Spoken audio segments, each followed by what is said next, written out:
La Universidad Autónoma de Coahuila, construyendo juntos el futuro, presenta el Observatorio Económico Financiero.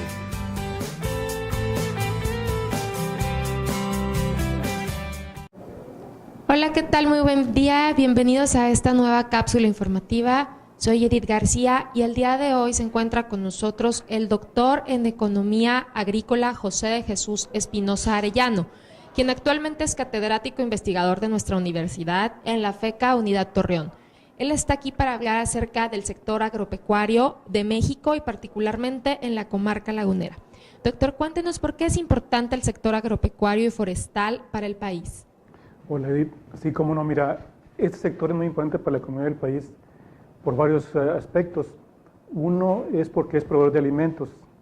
Básicamente el sector agropecuario provee de granos, de frutas, hortalizas, lácteos, carnes, etcétera. Entonces en esa parte es muy importante como proveedor de alimentos. Pero también provee de materias primas. Por ejemplo, el algodón, que se usa para producir telas, oleaginosas como la soya, como la canola, que se usan para producir aceites, etcétera. También este sector provee divisas. Exportamos productos por valor de más de 11 mil millones de dólares. Ese ingreso de divisas para la economía provee estabilidad para la moneda. También quiero resaltar la importancia de este sector en la parte del empleo rural, es decir, del total del empleo del país, 15 a 20% del empleo se genera en el sector rural. Entonces también es importante económicamente, pero también en la parte social. Y quiero resaltar la importancia porque muchos legisladores o inclusive gente de Hacienda no le da la importancia de vida porque dice, bueno, 4% del PIB es poco el peso específico. Sin embargo, ya viendo el punto de vista social, la parte de empleo, en la parte de la gente que vive en el campo, entonces vemos que la importancia va más allá de ese 4%. Muy bien. Cuéntenos, ¿es México autosuficiente en alimentos?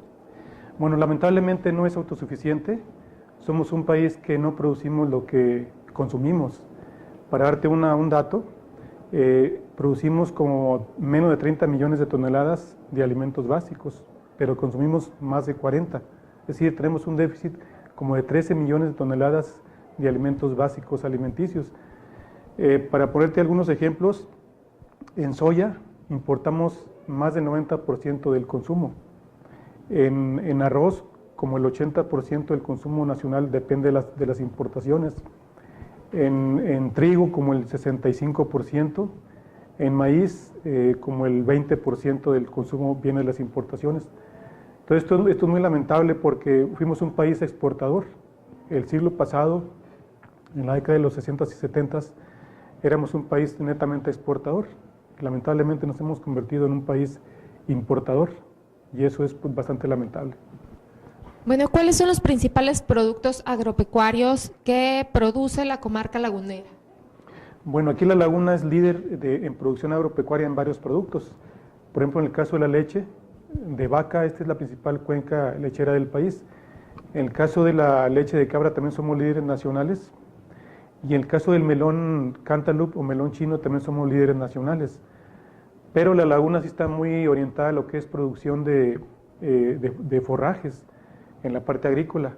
De hecho, sembramos como 120,000 hectáreas de forrajes, destacando la alfalfa con alrededor de 40,000 hectáreas, maíz y sorgo forrajero como unas 30,000 hectáreas de cada uno de ellos, y avena forrajera unas 20,000 hectáreas. Es decir, estamos hablando que de forrajes se siembran aquí en la laguna más de 120,000 hectáreas.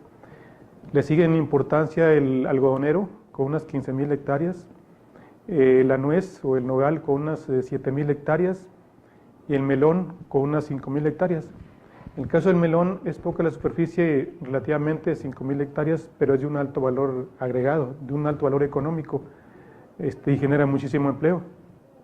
Y en la parte pecuaria destaca la producción de leche, la producción de carne en corrales de engorda, también destaca en la parte pecuaria la avicultura. Hay aquí asentadas varias empresas multinacionales en el sector de producción de carne de ave y huevo.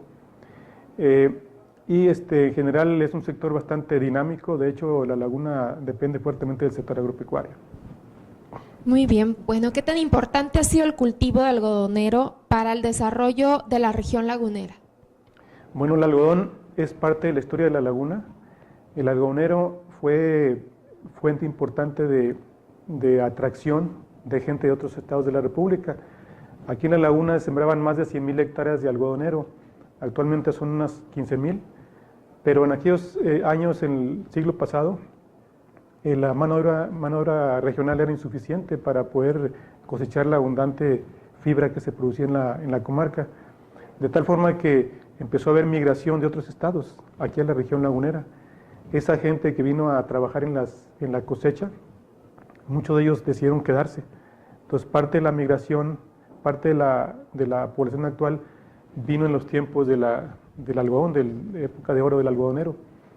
Y en la parte económica también fue un cultivo fuerte de exportación de la laguna, con una gran generación de ingreso y divisas para la región, y también como generador de empleo.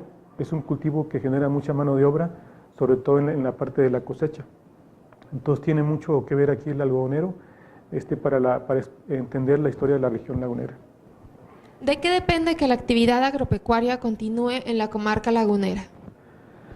Bueno, aquí la laguna y su sector agropecuario depende de varios factores. Yo podría resumirlos en dos, como los más importantes para que esta actividad económica continúe. En primera instancia destacaría la parte de rentabilidad. Sí, tiene que ser una actividad rentable.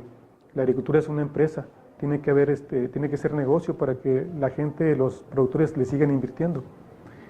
Y en segundo lugar, quizá más importante que ello, es el agua. Aquí en la laguna tenemos dos fuentes de agua para la agricultura. Uno es el agua de la presa, que viene de Durango, de la Sierra de Durango. Allá se capta el agua y escurre aquí a la comarca, se distribuye a través de canales. Esa agua tiene una tendencia, hablando de unos 40, 50 años, a disminuir. Sin embargo, se mantiene con altibajos dependiendo de la lluvia. Pero en el caso del agua del subsuelo, ahí sí es grave la situación. Tenemos que continuar la extracción del agua del subsuelo al doble de la recarga. Esto ha ocasionado un abatimiento fuerte en los mantos acuíferos, de tal forma que cada vez cuesta más extraerla. Se requieren motores de electricidad más grandes para extraerla, entonces cada vez es más costoso. Puede verse mermada la rentabilidad, pero además también la calidad del agua va disminuyendo con la profundidad. Entonces, este problema del agua es fundamental y es crucial no únicamente para la sustentabilidad de la agricultura, sino para toda la región en general. Bueno, pues agradecemos su tiempo al doctor José de Jesús Espinosa para este espacio informativo y les recordamos visitar la página del observatorio, que es www.ofwac.com.mx. Gracias, hasta la próxima.